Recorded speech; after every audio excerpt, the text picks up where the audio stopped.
This video is brought to you by Squarespace, an all-in-one website platform. I was born and raised in Japan, lived in the US, and then moved to Portugal. So today, I'm gonna compare American culture and Portuguese culture from Japanese perspective. So it seems like a lot of major countries in the entire world are having dating epidemic, but Japan is not. And here is probably why. Japanese people are very shy, as you know, but not when it comes to dating. They are very straightforward, and I'm like, go Japan. Japan does not have to westernize everything. Please don't westernize the dating style. I think it's amazing that people are very straightforward in Japan. A lot of people get into the relationship after going on a date for like 5 times, like I think 3 to 5 times. And I understand that that can be a little bit too early for a lot of people from like different cultural backgrounds. One thing that Japanese people really do well is that there is no guessing. Like people communicate. They really express what they want and what they expect from early time, so that there is no guessing game, which I think is more straightforward, and I think it's way better than like westernized version of dating. Let's say you're planning to start a business with a co-founder, and let's say you guys have been thinking about it for like 5 months, maybe doing research, etc. And for me, that's like westernized version of dating. A lot of research instead of actually just launching it and figuring out. Launching a business with your co-founder is gonna get you a lot more lessons regardless of the business failing or succeeding. I don't know if this example resonates with you, but for me, like, it makes sense. In America, my dating experiences is only from college days. So I have an image that American people are more casual, and I feel like it's not just because I was in college. I think in general, dating scene is more casual, and the dating rules are so confusing. I just looked it up. There are apparently like 4 stages of dating. So there's a talking stage, exploring stage, exclusive stage, and then committed stage. That's like so confusing for me. And I think it's fine if both people are on the same page and if they're discussing and talking about it, but it seems like a lot of times they are not on the same page. But I think one good thing about dating in America is that it is quite easy to meet people. Everybody tends to be friendly and open-minded, so I think it's so much easier to meet new people, which I think is one of the good things about dating in the US.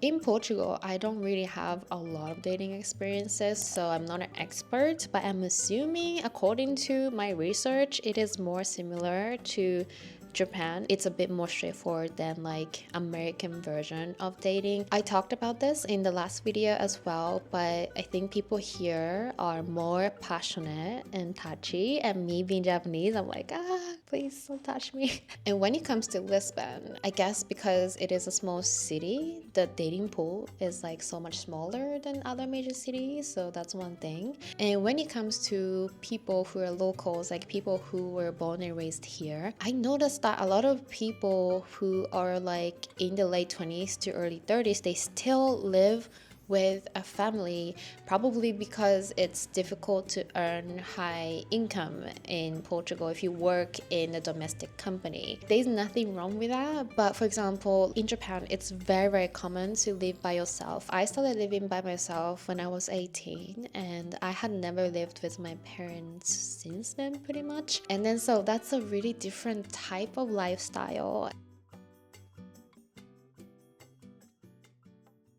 But before talking about the next point, I want to quickly talk about today's sponsor, Squarespace. With Squarespace, you can easily create a website that fits your brand. They have an AI-enhanced website builder called Blueprint AI. You can get personalized design recommendations, and you can create a fully custom website in just a few steps. You can also get access to a complete library of award-winning templates designed professionally, so that you can find a perfect template that matches your brand. Also, if you create contents like I do, Squarespace can be a great place for you to start monetizing content. You can sell physical products, access to online courses, memberships, and more. But even if you have a beautiful website, you'll be very sad if no one can find it. With Squarespace, you can get discovered fast by using their SEO tools. Every website is optimized to be indexed with meta descriptions and more so that your site will show up more in search engines and your ideal customers can find you. Go to squarespace.com/Mako to save 10% off of your first purchase of a website or domain using my code MAKO. So when it comes to working culture, I would say Japanese people, they work very hard and they are very disciplined, but they're probably not the most productive people, because I think in Japan we have this mindset of whoever works the longest is the best, which is not true. We just don't have the mentality of being productive. I think it is getting better nowadays, and I hope that they're gonna keep improving when it comes to boosting their productivity. One thing I noticed is that American people, I guess not everybody, but they tend to work so hard, like so hard. I really think that American people, a lot of them work really, really hard, and they have really good discipline, and a lot of them seem to have this like never giving up type of attitude. They have a dream or a passion and they want to go for it. But maybe this is because I was in California, I was in San Francisco, and they were in the middle of the tech boom and everybody was just going at it. Everybody was working really hard and I loved it. Whereas in Europe, or at least in Portugal, I think people, they work to live, right? Their life is usually not centered around work. And one thing I was so surprised is that a lot of the stores are closed on Sundays. Like a lot of cafes and restaurants and stores, they're closed on Sundays, which I was so surprised about, because in Japan, everything is usually open on Sundays because that's when people have the time to go shopping or go eat out, right? Because during the week, many people are busy with work and, family obligations. And then so I was like, like why would they not want to make money on the weekends? That was the thought that came to my mind. But I guess people prefer to work like normal Monday through Friday type of days, no matter what kinds of industry they're in, which is like totally different perspective, and I respect that. I think people should do whatever that makes them happy. So when it comes to food, obviously, Japan is my number one choice. I love Japanese food. Like, I am westernized for sure because I spent like 5 years in the US. Even in Tokyo, I had a really international group of friends. I'm westernized, but I love Japanese food. I love Asian food. And obviously, I think Japan has one of the best food in the entire world. So America versus Portugal. This is very tricky because I think a lot of people think that in the US they don't have good food. That's not true.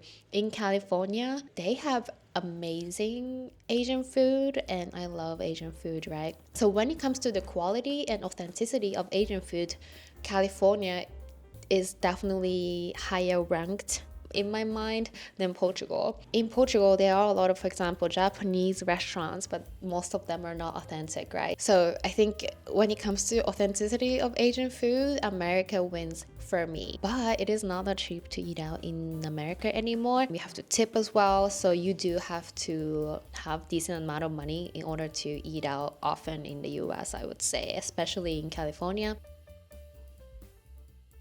Portugal wins when it comes to, of course, like local food, because okay, what is American food? Hamburgers, like American style pizza, they don't really have local food. So of course Portugal wins when it comes to local food. I love Portuguese food so much. It makes me so happy to go around the city to try different restaurants and cafes. So now let's talk about safety aspects. In America, situations were quite tough because I went to university in San Francisco, and the area that university was at, it was quite safe obviously because on campus has securities.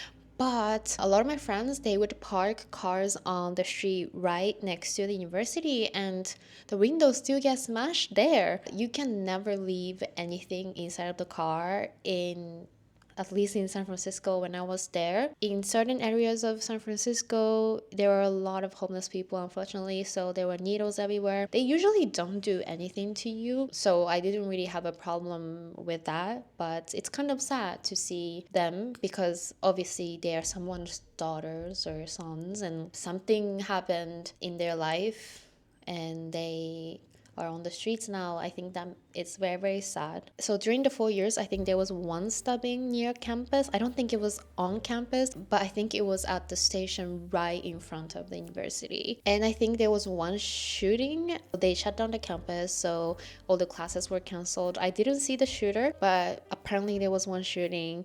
And and there was another shooting when I was at home with my American roommates. They were kind of like, okay, let's take this serious, and they wanted to turn off all the lights and they wanted to kind of gather together, and I think we tried to be under the table or something. One of my housemates, he was like so nice and kind and everything, but he really thought it's a good idea to get a gun for the house. And I remember we had like a discussion within the house, like we needed to have like a meeting to discuss whether we are comfortable to have a gun in the house or not. Obviously I voted against, but I also understand his perspective. Like his opinion was that because a lot of the bad people in the US have guns, if they come into the house with a gun, like how are we gonna fight back, was his opinion. But yeah, unfortunately he couldn't get that, and so we ended up getting like a baseball bat. So we had like a baseball bat right in front of the door, and I don't know if that would have been enough weapon for us to fight back. But let me say, there are safe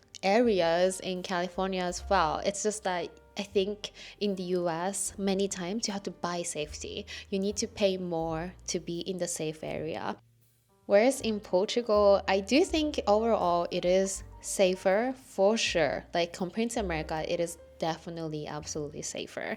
But there are areas where people absolutely look at me like I'm an object. So I do think buying safety with money still applies in Portugal as well. I'm not sure if I can say it's as safe as Japan, because I do think Japan is still very, very safe. Overall, I usually don't feel uncomfortable being a woman living here, but I do think there are some areas that are a little bit less safe. By the way, if you're interested in learning Japanese with me, I teach online group class every week inside of my online community called Sashimi Club. I teach not just the Japanese language, but the culture and small things that only local knows, and everybody is super nice there, so I'm pretty sure you're gonna enjoy. So maybe I'll see you there. Bye!